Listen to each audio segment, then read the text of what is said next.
शुरुआती महीनों में बच्चा दिन में सोता है और रात को जगता है। आकाश भी ऐसा ही करता था। रात में कभी उसे गौरव सुलाते तो कभी मैं। 15 दिन तक तो ऐसे ही चलता रहा। फिर इस दौरान गौरव की नींद पूरी नहीं होती थी और उन्हें ऑफिस भी जाना होता था तो वो सो जाते थे। फिर उसे रात रात भर मैं ही लेकर बैठी रहती थी कि वो सो जाए, पर वो पूरी रात खेलता रहता था। प्रॉब्लम तो ये थी कि वो झूले में भी नहीं सोता था, उसे बस मेरी ही गोद चाहिए होती थी। इसीलिए मैं भी उसे गोद में लिए बैठी रहती थी। सुबह के करीब 3 बजे वो सोता था, तब जाकर कहीं मैं सो पाती थी। कुछ दिन तक तो हमने आकाश के साथ अच्छे से मैनेज किया। फिर धीरे धीरे जब उसके कारण हमारी रात की नींद खराब होने लगी तो हमें आकाश एक मुसीबत सी लगने लगा था। शायद आप सोच रहे होंगे कि एक बच्चे को लेकर ऐसी सोच रखना सही नहीं है, पर ये बात मेरे दिल की है जो मैं उस वक्त महसूस कर रही थी। थकान, कमर दर्द, कमज़ोरी, मुझे सब कुछ एक साथ महसूस हो रहा था। नींद ना पूरी होने की वजह से मैं दिन पर दिन चिड़चिड़ी, गुस्सैल होती जा रही थी। मैं धीरे धीरे कहीं ना कहीं डिप्रेशन में जा रही थी। अब घर और उसको संभालना मुश्किल होने लगा था। जिस बच्चे के लिए मैं कभी इतनी पागल थी, अब मुझे वो बोझ सा लगने लगा था। यूँ तो घर में 2 मेड थी, पर सारा काम उनके भरोसे नहीं छोड़ सकती थी और आकाश के मैक्सिमम काम मैं ही करती थी, क्योंकि ये जिम्मेदारी गोद लेने वाले पेरेंट्स की ही होती है। रात को कई बार उसके लिए दूध बनाना, उसे दूध पिलाना एक मुसीबत सी लगने लगी थी, पर मेरे अंदर की छुपी ममता कहीं ना कहीं मुझे उसे पालने को मजबूर कर रही थी। पर गौरव ने आकाश से थोड़ी दूरी बना ली थी। आकाश को लेकर गौरव का बिहेवियर बहुत ज़्यादा बदल चुका था और हद तो तब हो गई जब एक दिन संडे को गौरव ड्राइंग हॉल में बैठे टीवी देख रहे थे और मैं बाहर कपड़े सुखा रही थी। आकाश अचानक से सोकर उठा और तेज तेज रोने लगा। मुझे उसकी आवाज़ बाहर सुनाई आ रही थी, तो मैंने गौरव को बाहर से ही आवाज़ लगाई। मैंने कहा, सुनो, देखो ना आकाश क्यों रो रहा है। गौरव ने छूटते ही जवाब दिया, मेरी बस की नहीं है, खुद आकर देख लो। और फिर गौरव ने टीवी की आवाज़ तेज कर दी। मैं गुस्से में अंदर आई तो वो लगातार रोए जा रहा था। मैंने आकाश को गोद में उठाकर गौरव को गुस्से में बोला, ये गिर जाता तो? तुम आदमी हो या कोई दानव जो तुम्हें इस पे जरा सी भी दया नहीं आई? कब से रो रहा है ये? बहुत दिनों से तुम्हें देख रही हूं मैं। गौरव ने कहा, क्या देख रही हो? मैंने कहा, नहीं कुछ नहीं। गौरव बोले, नहीं बोलो ना। मैंने कहा, तुम आकाश को अब अपनी गोद में नहीं उठाते, ना उसे पहले की तरह खिलाते हो, क्या प्रॉब्लम है तुम्हारी? गौरव ने कहा, देखो नीलम, मेरी कोई प्रॉब्लम नहीं है और आकाश को लेकर मुझसे कुछ भी एक्सपेक्ट मत करना। मैंने कहा, क्यों नहीं करना एक्सपेक्ट? क्या तुम इसके कुछ नहीं लगते? क्या तुम्हारी इसको लेकर कोई रिस्पॉन्सिबिलिटी नहीं है? गौरव ने आगे कहा, नहीं, मेरी कोई रिस्पॉन्सिबिलिटी नहीं है। तुम्हारी जिद थी ना, तुम लाई थी इसे, अब संभालो। मुझसे क्यों उम्मीद रखती हो? मैंने गौरव की तरफ हैरान होकर देखा और बोली, 1 मिनट, मैं लाई थी का मतलब? ये तुम्हारा भी फैसला था गौरव। तुम्हारा क्या, इवन ये हम दोनों का फैसला था। गौरव ने मेरी बात सुनकर कहा, पहले इसे चुप कराओ, मेरे सर में दर्द हो रहा है इसकी आवाज़ सुनकर। और हाँ, बिल्कुल फैसला दोनों का था, पर जिद तुम्हारी थी। ना तो मैंने इसे जन्म दिया है और ना ये मेरा खून है, इसीलिए मुझसे किसी भी चीज़ की उम्मीद मत करना, समझी? नहीं संभलता तो देकर आ जाओ इसको। हर वक्त बस रोना रोना यही लगा रहता है इसका। ना ठीक से सोने देता है और ना जीने देता है। पता है मेरी लाइफ में ना जरा भी सुकून नहीं बचा है। इतना सब कहकर गौरव कमरे से बाहर चले गए और मैं बस उन्हें चुपचाप देखती रही। उस दिन मेरा पूरा ध्यान गौरव की कही हुई बातों पर था। मैं मन ही मन सोचने लगी कि गौरव कितने बदल चुके हैं। वो कभी ऐसे नहीं थे और ना कभी उन्होंने मुझसे इस तरह से बात की। मेरे हर ख्याल के बीच बार बार आकाश रोए जा रहा था, जिसकी वजह से मुझे बहुत ज्यादा गुस्सा आ रहा था।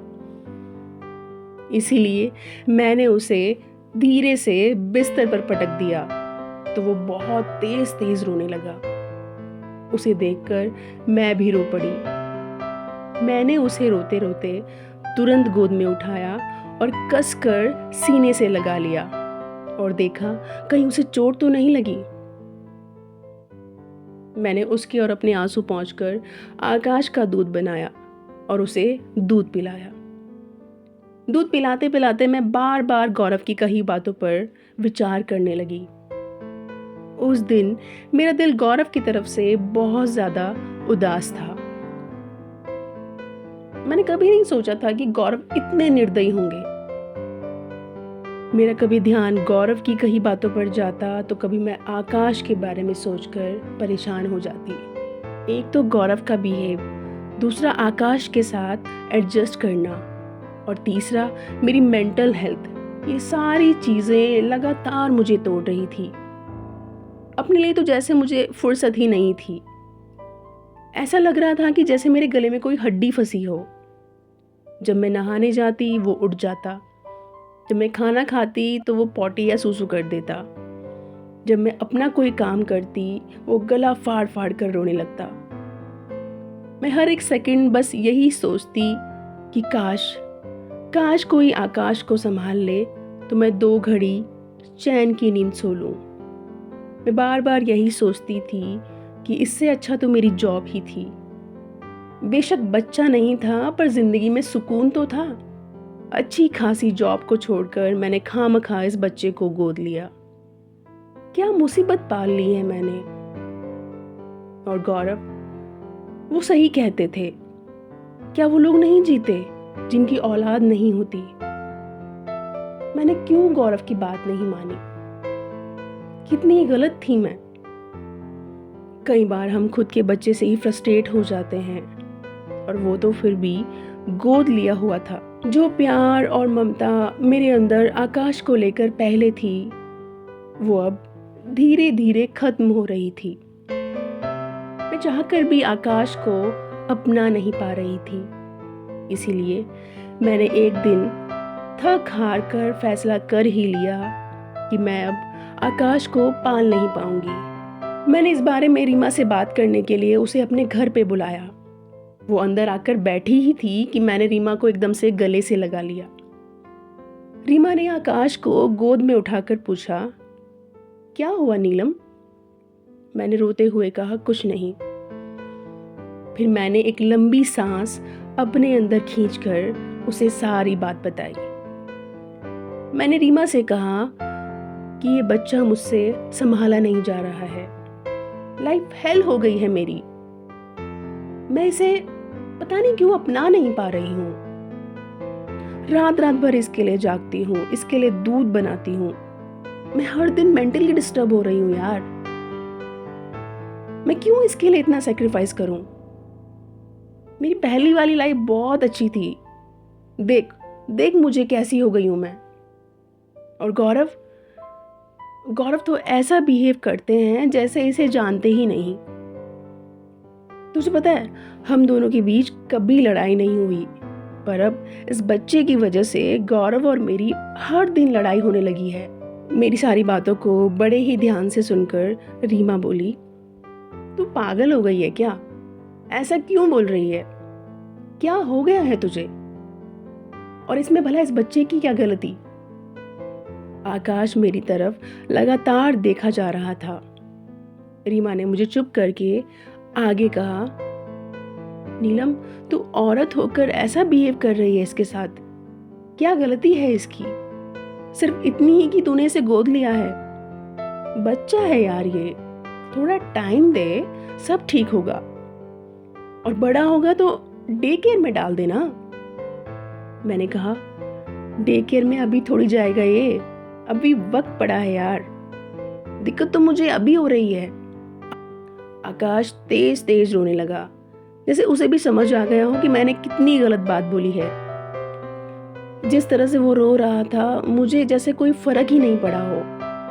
मेरा ऐसा बिहेव देखकर रीमा थोड़ी नाराज सी होकर मुझसे बोली, ठीक है इसे वापस कर देंगे, वैसे भी कोई जबरदस्ती नहीं है, पर अभी इसे गोदी में तो ले ले, देख तेरे पास आना चाह रहा है ये। मैंने भी मन से आकाश को गोद में ले लिया। आकाश रीमा की ओर टुकुर टुकुर देख रहा था। ये देखकर रीमा की आंखें भर आई। रीमा ने अपना हाथ मेरे कंधे के ऊपर रखा और वो फिर बोली, देख नीलम, बच्चा पालना आसान नहीं है, पर इतना भी मुश्किल नहीं है। अपनी सुख सुविधाओं को त्यागना पड़ता है, तब जाकर कहीं बच्चे का सुख मिलता है। उन्हें सफल बनाने के लिए पेरेंट्स को बहुत मेहनत करनी पड़ती है। पैदा होने से लेकर उसके बड़े होने तक माता पिता को बहुत ज़्यादा स्ट्रगल करना पड़ता है। ये तो तूने गोद लिया था, खुद का होता तो क्या तब भी तू ऐसा ही बिहेव करती उसके साथ? क्या तू उसे नहीं पालती? खैर, तेरा जो भी फैसला है सही है, क्योंकि इस तरह से बच्चे की लाइफ खराब करना सही नहीं है। रीमा की कही एक एक बात कड़वी थी पर सही थी, इसीलिए मैं चुपचाप उसे सुनती रही। उस दिन रीमा मुझे समझा बुझाकर जा चुकी थी और मैं बैठे बैठे उसकी बातों पर गौर करने लगी।